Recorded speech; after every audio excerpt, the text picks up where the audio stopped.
le doy la palabra a mi compañero, el profesor Payá, que va a presentarnos a los resultados de un también análisis de contenido, en este caso efectuado por un sociólogo. Seguramente seremos capaces de detectar las diferencias en cuanto a la perspectiva de análisis de las dos disciplinas a partir de la comparación de cómo los dos investigadores se aproximan a la materia.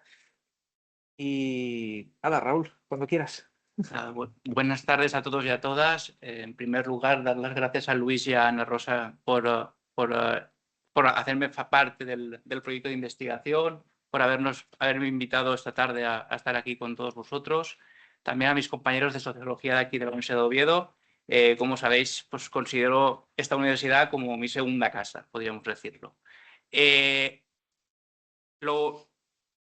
Podríamos decir que una de las cosas que me alegra es ver que desde el derecho del trabajo y la sociología del trabajo tenemos las mismas inquietudes y los mismos, podríamos decir, diagnósticos.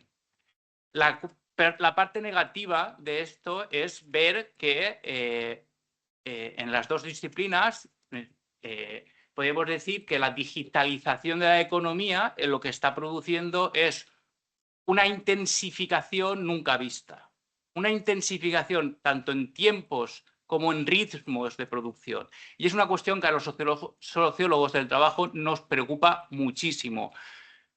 Fijaros que recientemente he leído un paper de un metaanálisis que aglutina diferentes investigaciones internacionales y lo que nos viene a decir es que la verdadera pandemia hoy en día del siglo XXI no es el COVID, no es la COVID, sino que es la pandemia de la salud mental. Hay estadísticas que nos marcan que tenemos un 3% más de probabilidades de sufrir algún tipo de estrés, ansiedad, depresión, derivadas de las condiciones de trabajo que tenemos actualmente con la digitalización de la economía. Eso sería un dato relevante. Muchas de las cosas que hemos visto esta tarde, durante toda la jornada, van todas al mismo camino y los resultados que presento ahora mismo coinciden al 100% prácticamente con los que acaba de comentar Luis, en este caso enfocado a la desconexión digital. He intentado hacer un esfuerzo para leerme la normativa porque sí que es verdad que nosotros, la normativa son densas, pero la pregunta que me hacía yo es, ¿el legislador en algún momento está definiendo qué es desconexión digital? No lo hace. Y ahí me pregunto yo ¿es la potestad, la capacidad del trabajador, trabajadora para desconectar y no coger el teléfono? ¿Es la obligación de la empresa en abstenerse de ponerse en contacto con la persona trabajadora? En cierta medida, todo lo que es un derecho es una obligación, por lo tanto, tendremos, ¿no?, ambas perspectivas, tendremos las dos cosas, las dos caras de la misma moneda. Pero cuando lees el texto, tenemos la Ley Orgánica de Protección de Datos, el Estatuto de los Trabajadores, el quinto AEM, y todos dicen que es un derecho de desconexión digital. Por lo tanto, está poniendo el acento, está poniendo el legislador el acento como sujeto activo de ejercer ese derecho a la persona trabajadora y no al empresario.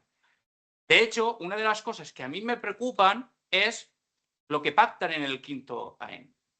Nos dicen, la conexión voluntaria de una persona trabajadora no conllevará responsabilidades de la empresa. Dices, ostras. Y es que además el legislador no ha establecido ningún régimen sancionador específico para esta cuestión. ¿Eso quiere decir que no puede ser una empresa sancionada? No.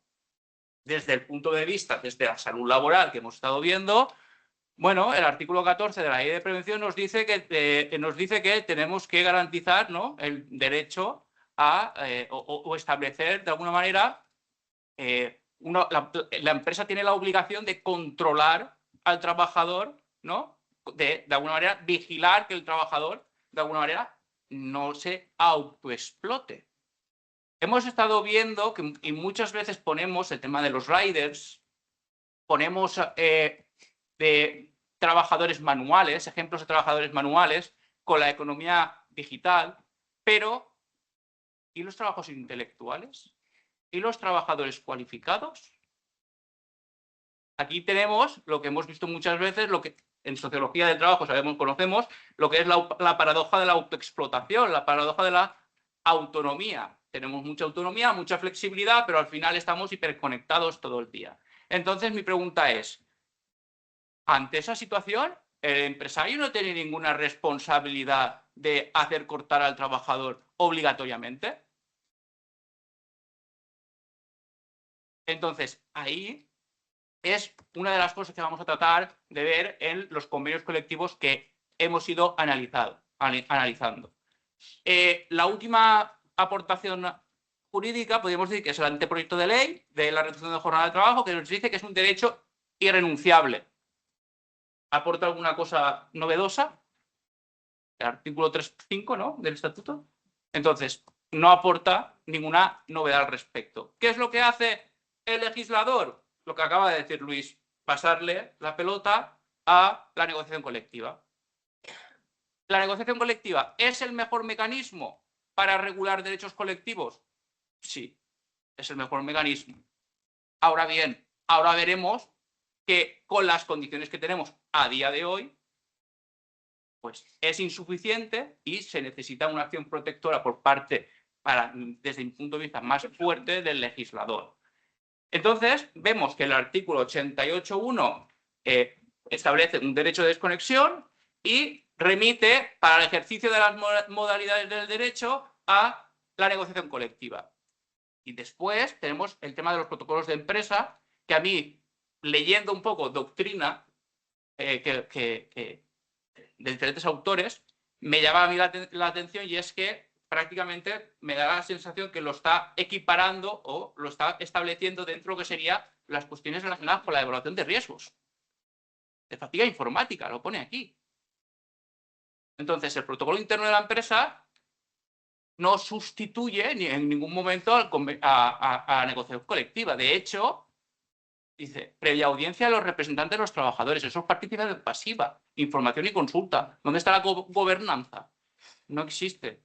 Hay una sentencia del Tribunal de la Audiencia Nacional que nos está diciendo que unilateralmente no puede decir el empresario cómo delimitar el uso, el ejercicio del derecho por causas de fuerza mayor.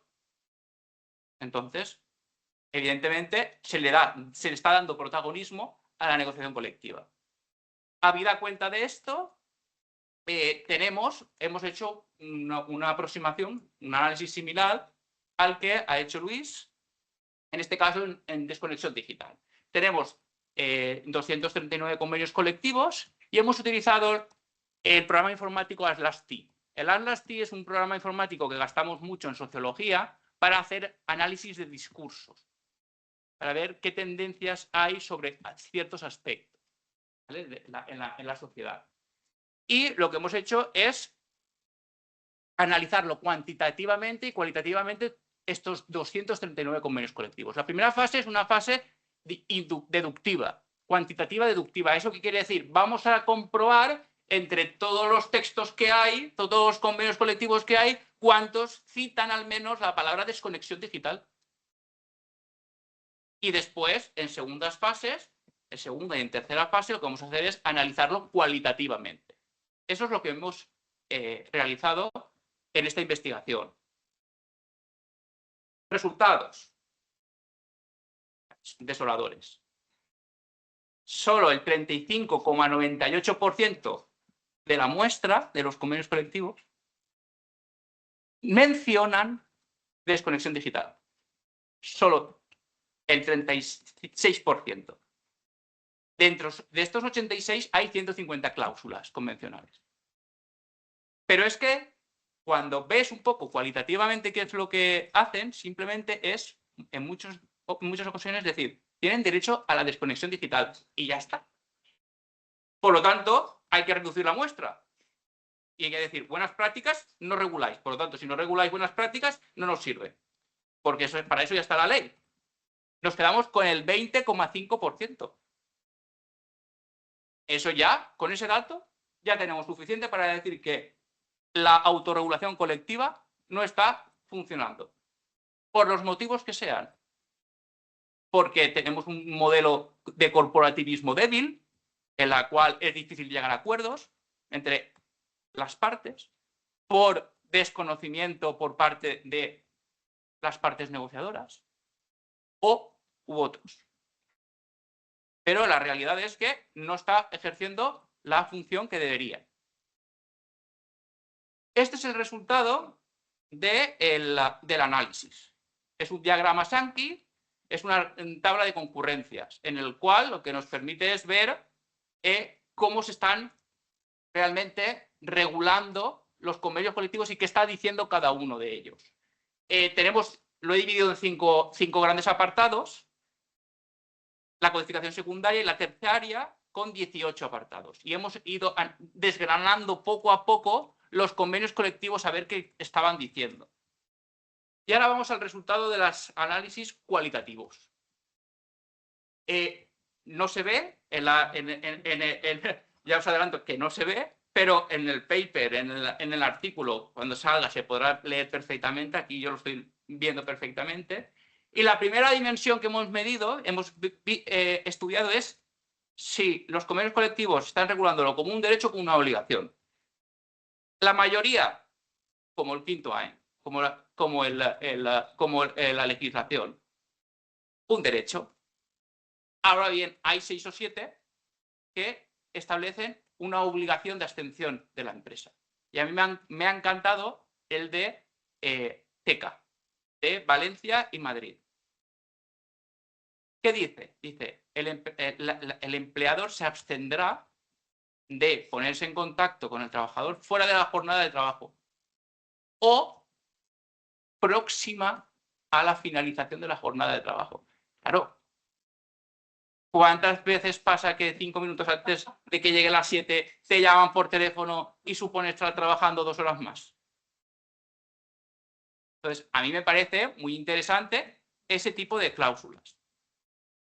Después, volvemos a ver y se reproduce el quinto AEN. Se dice otra vez que la conexión voluntaria por parte de la persona trabajadora no conllevará responsabilidad empresarial y se vuelve a repetir, copiado y pegado directamente. Para mí, eso es una cláusula que si se van a los tribunales, probablemente, ¿no? Es posible que esto, ¿no?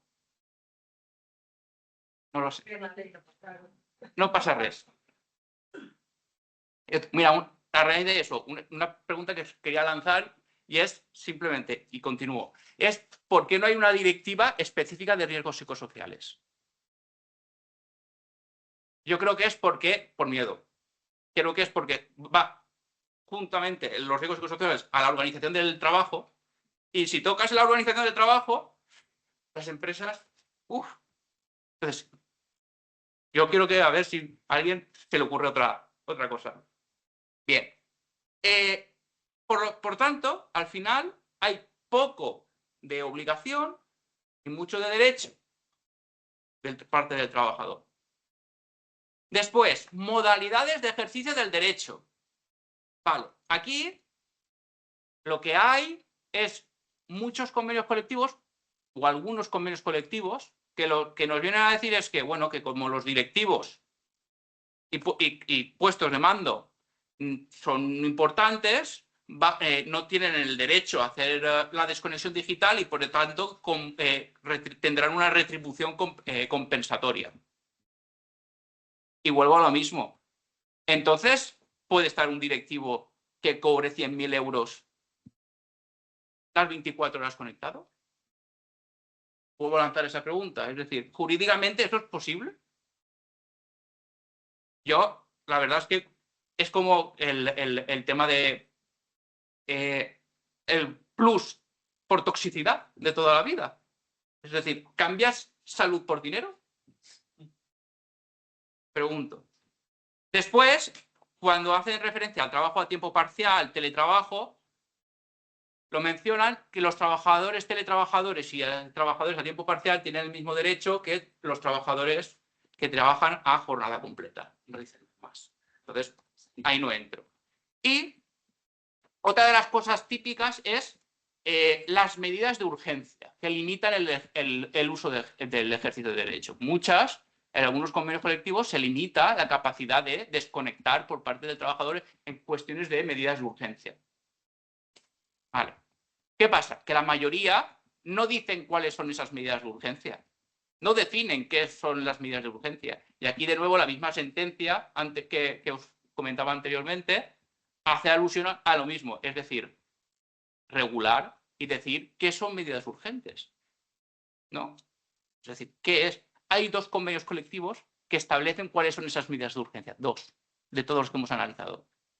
Bueno, son 2 cláusulas para mí relevantes, pero escasas. 2 de 239. Después nos vamos a las buenas prácticas. Bueno, podríamos decir que las más frecuentes son aquellas relacionadas con la convocatoria de reuniones. Que la convocatoria de reuniones se realice durante la jornada de trabajo, la reunión. Otros van un poquito más allá y nos dicen, bueno, aparte de la convocatoria, darle a las personas que van a participar en la reunión la información, el orden del día, para que puedan prepararse y no se extienda demasiado podríamos decir, la reunión. Otros van un poquito más allá y nos dicen también, bueno, cuando mandemos correos no masivamente. Eso a mí me gustó. ¿Por qué? Porque todos los días llegar y ver 1000 correos, estás toda la jornada laboral leyendo 1000 correos, que te lleguen solo los que a ti te incumben. Eso es una medida interesante. Llama la atención que en el AIM solo hay 2 buenas prácticas, que es utilizar el envío retardado y configurar respuestas automáticas, y son los que menos aparecen en los convenios colectivos. Y en cuanto a la formación, hay uno que me resulta bastante... Me ha gustado, y es que a los directivos y mandos intermedios les hace partícipes y les dice que ellos mismos son los que tienen que formar a su equipo de trabajo sobre los derechos y las formas de hacer la desconexión digital. Es decir, lo que está haciendo es una formación en cascada y generando cultura de empresa. Y a mí ese tipo de cláusulas creo que son adecuadas. ¿Qué ocurre aquí? Con ausencia de modalidades, es decir, nombran, pero no regulan nada más. Aquí hay que hacer una diferenciación. Hay algunos, por ejemplo, el de Welling es, se garantizará el respeto al derecho a la desconexión digital. Fin. Todo eso es lo que dice Welling. Ya está. A mí, los que más me han gustado han sido aquellos que crean una comisión de desconexión digital.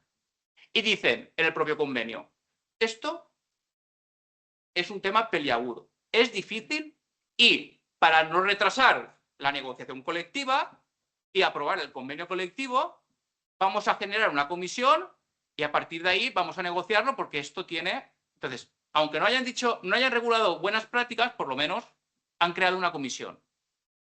Otros directamente se remiten al protocolo de empresa. Claro, el protocolo de empresa, desde mi punto de vista, está a otro nivel muy distinto a lo que sería la negociación colectiva. Sí que es verdad que el de grandes almacenes es muy acertado. Nos dice, como complemento de estas medidas, en el ámbito de la empresa se podrán establecer protocolos que amplíen, desarrollen y mejoren lo que ya establecido. Eso me parece adecuado, pero directamente poner al mismo nivel el protocolo de empresa que el convenio colectivo, no. Yo ese tipo de cláusulas no las veo. Y por último, en cuanto a vigilancia y control. Llama la atención una cosa, simplemente, régimen disciplinario. Hay 2 convenios colectivos que recuerdan pues, que el trabajador o trabajadora no podrá ser sancionado. ¿Cuántos convenios colectivos han establecido un régimen sancionador específico? 1. ha dicho, te pones en contacto 3 veces en 3 meses o 6 veces en un año, sanción leve. Dices, bueno, algo han avanzado, algo han puesto, un régimen sancionador. Y después hay otros convenios colectivos que han establecido vigilancia, sistemas de vigilancia y control. A mí me gusta el de las agencias de viajes porque crea una comisión mixta paritaria. Ese es para mí el más avanzado. Pero también el de DELAEZ, por ejemplo, lo que hace es de nuevo involucrar a los directivos y mandos intermedios no solo en la formación de los trabajadores, sino también de alguna manera controlar y hacer que de alguna manera sea efectivo ese derecho de desconexión, generando otra vez esta cultura de empresa y esta vigilancia en cascada. Otra vez esta idea de formación y vigilancia en cascada. Dicho esto, conclusiones. Evidentemente, las conclusiones es que la negociación colectiva pues, tiene muchas limitaciones actualmente, no está regulando lo que llegando hasta donde deberíamos llegar, solo el 20,5% de los convenios desarrollan alguna medida de aplicación, no desarrollan casi ninguno la abstención por parte del empleador obligatoria, no establecen un régimen disciplinario específico, solo una cláusula y ausencia total de medidas duras. No hay. O sea, no hay ningún convenio colectivo que digan, cuando se termina la jornada laboral, por mucho que intente conectarse un trabajador, no va a poder. Ni uno. Ni uno.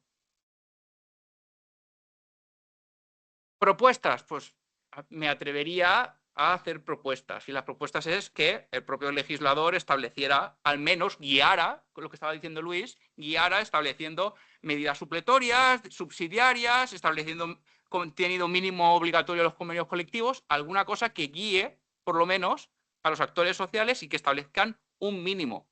Y lo segundo es, haciendo un derecho comparado, por ejemplo, en Alemania, que yo sepa, no hay legislación específica, sino el comité de empresa que tiene cogobernanza, es donde deciden, tiene medidas súper buenas de desconexión duras.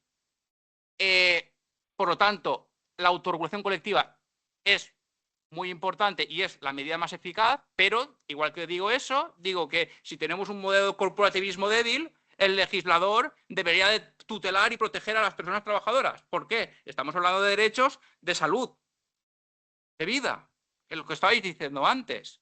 Entonces, me voy a lo que ha hecho la normativa portuguesa. Yo os he copiado directamente la norma portuguesa.